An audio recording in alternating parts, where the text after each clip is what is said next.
Lorsqu'on parle de réalisation, on imagine une personne devenant plus sage, plus consciente ou plus libre. Pourtant, ce qui tombe au cours de cette maturation vers la réalisation n'est pas une ignorance qui serait remplacée par un savoir supérieur. Ce qui disparaît, écoutez bien, est beaucoup plus subtil. C'est le sentiment même d'être personnellement impliqué dans ce qui arrive. Ce qui disparaît, c'est le sentiment même d'être personnellement impliqué dans ce qui arrive. Il n'y a plus ce centre imaginaire qui revendique les actions, les pensées ou les émotions. Les événements continuent exactement comme auparavant. Les paroles sont prononcées, les gestes accomplis, les décisions sont prises, mais elles ne semblent plus appartenir à quelqu'un. Elles semblent se passer toutes seules. Elles surgissent naturellement comme le vent traverse les arbres ou comme la pluie tombe sur la plaine. Rien n'a besoin d'un propriétaire pour se produire. Le propriétaire est inutile. Cette absence de propriétaire ne signifie pas que la vie devienne mécanique ou insipide ou indifférente. On en a déjà parlé. C'est tout le contraire. Les réponses aux circonstances deviennent infiniment plus vivantes et opportunes parce qu'elles ne sont plus ralenties par le calcul personnel. Tant que l'on croit être quelqu'un, chaque situation est immédiatement évaluée à l'aune de la personne. Est-elle favorable ou défavorable à la personne? Que vais-je y gagner? Que vais-je y perdre? Comment préserver mon image? Lorsque ce personnage cesse d'occuper le devant de la scène, la réponse naît spontanément. Elle n'est pas préparée. Elle n'est pas fabriquée. Elle n'est pas le résultat d'une stratégie. Elle est simplement l'expression naturelle de la situation présente. Voilà pourquoi le zen insiste tant sur la spontanéité. Non pas une spontanéité impulsive, mais celle qui apparaît lorsqu'il n'y a plus personne pour contrôler la vie. On laisse la vie se passer. On n'intervient pas.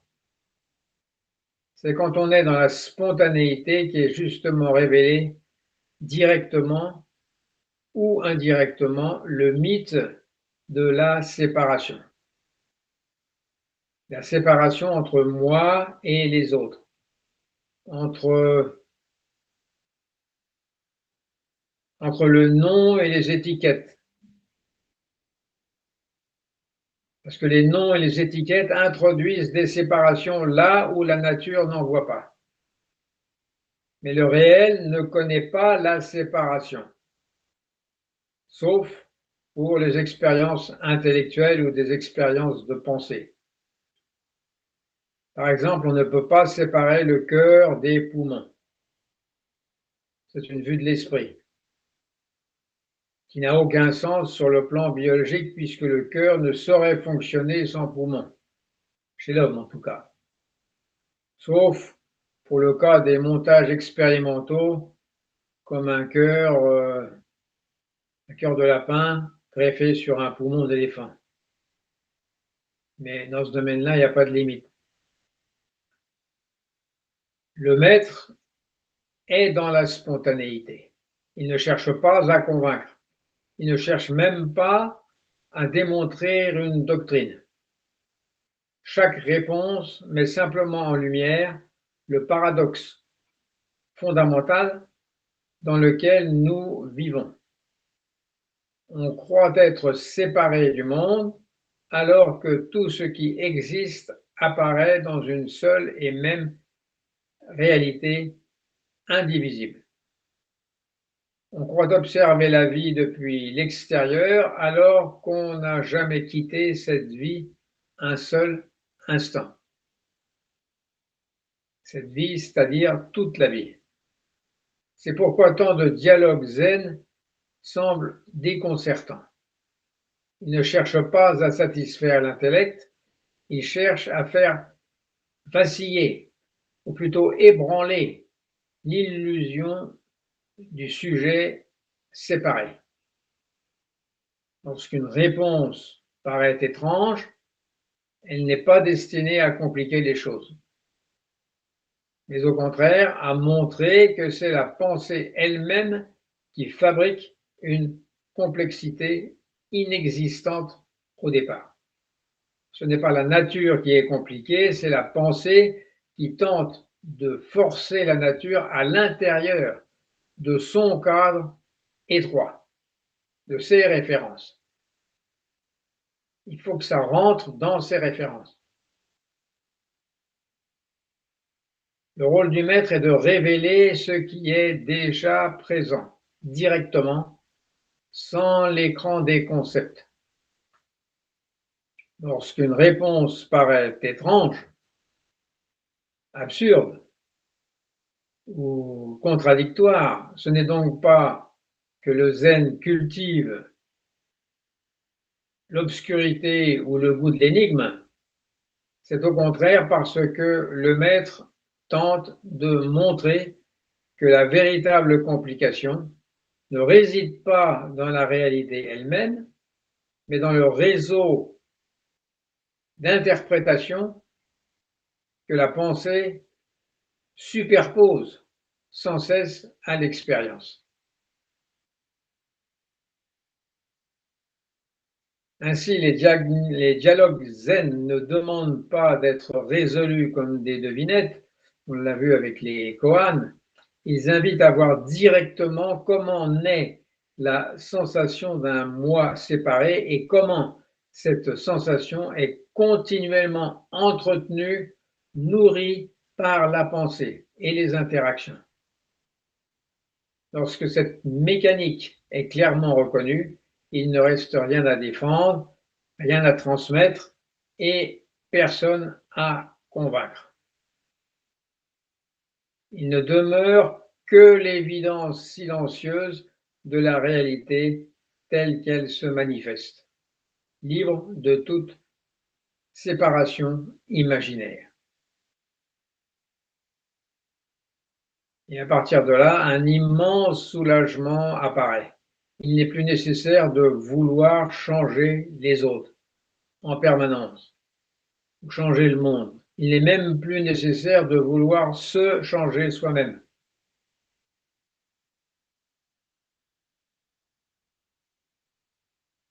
Quelle paix! Cela ne signifie pas, évidemment, que l'on devient passif ou insensible. Les actions continuent lorsque les circonstances les rendent nécessaires. On soigne un malade, on nourrit un enfant, on répare une injustice lorsque cela est possible, mais ces gestes ne sont plus motivés par le désir d'améliorer une identité personnelle ou de fabriquer un futur spirituel. Ils sont simplement ce qui se produit, tel que ça se produit. La rivière n'a pas besoin de décider de couler. Le soleil ne se pose pas de questions avant d'éclairer.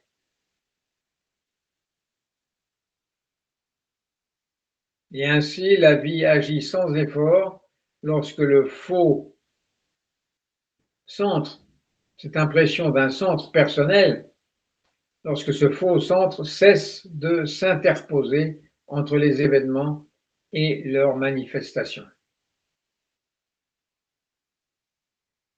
ce qui remet profondément en question une conception très répandue de la spiritualité, beaucoup d'enseignants proposent un chemin progressif, une discipline, des étapes successives, une amélioration constante de celui qui pratique. Une telle approche répond parfaitement aux besoins du chercheur. Le chercheur, lui, est satisfait. Le chercheur a trouvé son maître pour le satisfaire. Elle lui offre un objectif, une direction, une identité valorisante, celle de quelqu'un qui progresse. Mais il faut avoir l'honnêteté de reconnaître que ce mécanisme nourrit souvent précisément ceux qui cherchent à disparaître. C'est donc l'inverse. Le moi adore devenir un chercheur. Il adore accumuler des expériences, des méditations, des initiations, des certificats spirituels. Tant qu'il reste convaincu qu'il deviendra un jour ce qu'il n'est pas encore, son existence psychologique demeure intacte. Elle n'a absolument pas changé. Rien ne change. Le zen authentique ne cherche pas à rassurer ce chercheur, il ne cherche pas davantage à l'encourager. Et c'est ici que la question de la transmission prend une dimension radicalement nouvelle. On parle souvent de transmission du dharma comme si quelque chose passait réellement d'un individu à un autre, comme dans l'expression Ishin Denshin, de mon esprit à ton esprit. Bien sûr, la tradition est préservée avec des paroles, des gestes, mais ce qui constitue le cœur vivant du dharma ne peut être transféré. Comment transmettre ce qui est déjà totalement présent? Et à qui? Comment donner à quelqu'un ce qu'il n'a jamais perdu? Plus profondément encore, comment pourrait-il y avoir un donateur et un receveur si la séparation elle-même appartient au rêve? Ce qui est reconnu dans l'éveil ne voyage pas d'une conscience à une autre. Il est simplement reconnu comme ayant toujours été là. C'est ça qu'on le reconnaît, c'est qu'il a toujours été là, comme le ciel bleu, avant même l'idée d'un maître ou d'un disciple. Voilà pourquoi les anciens disaient que le dharma était une transmission en dehors des Écritures. En réalité, il est même au-delà de toute idée de transmission. Le concept de transmission n'est pas applicable au dharma. Alors surgit la question ultime. Peut-on faire un compromis avec une illusion? Peut-on aménager le rêve dans lequel nous vivons afin qu'il devienne progressivement réel? Tant que l'on tente de négocier avec le personnage imaginaire, on demeure dans le domaine des apparences. Toute concession faite à l'illusion produit simplement une illusion supplémentaire. Le zen ne détruit pas le personnage, il montre qu'il n'a jamais possédé l'existence autonome qu'on lui attribuait ou qu'il s'attribuait lui-même. C'est pourquoi il n'y a finalement rien à obtenir, rien à transmettre, rien à protéger. Il y a seulement cette vie qui se manifeste instant après instant, libre de propriétaire, libre d'auteur, et libre d'observateurs séparés. Lorsque cette évidence cesse d'être recouverte par des constructions mentales, le rire des anciens maîtres devient compréhensible. Ils ne riaient pas parce qu'ils avaient trouvé une réponse extraordinaire, ils riaient parce qu'ils voyaient que celui qui cherchait cette réponse n'avait jamais existé autrement que comme une pensée passagère. Et dans cette simplicité absolue, le dharma continue de se déployer silencieusement, sans appartenir à personne et sans jamais quitter personne.